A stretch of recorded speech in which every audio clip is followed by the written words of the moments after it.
একদিন একটি দুষ্টু ডাইনি টুনির ছানা টিঙ্কুকে খাবে বলে একটি আপেল গাছের মধ্যে জাদু করে একটি জাদুর আপেল ওই গাছে রেখে দেয়। টুনির ছানা টিঙ্কু যখনই আপেল খাওয়ার জন্য ওই আপেল গাছে আসে, আপেল খায়, তখনই টিঙ্কু জ্ঞান হারিয়ে নিচে পড়ে যায়।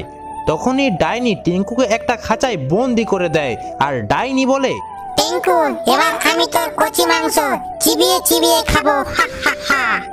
তখনই টুনির আর এক ছানা গুড্ডু এই সব কিছুই দেখে নেয়। গুড্ডু সোজা তার মায়ের কাছে যায় আর কাঁদতে কাঁদতে টুনিকে সব কিছুই বলতে থাকে। তখন টুনি গুড্ডুকে বলে, গুড্ডু, তুই কাঁদিস না, আমি এখনই ওই দুষ্ট ডাইনিকে মেরে টিঙ্কুকে নিয়ে আসছি। তারপর টুনি যায় ডাইনির কাছে আর ডাইনিকে বলে, ডাইনি, তুই আমার টিঙ্কুকে আমার কাছে আবার ফিরিয়ে দে। তখন ডাইনি বলে, ফিরিয়ে দেবো, এর কচি মাংস তো আমি চিবিয়ে চিবিয়ে খাবো। এই কথা শুনে টুনি একটা রেগে ছুরি বার করে আর ডাইনির কপালে মেরে দেয়। ডাইনি ওখানেই মারা যায়। তারপর টুনি টিঙ্কুকে খাঁচার থেকে বার করে আনে আর তারা বাড়ি চলে যায়।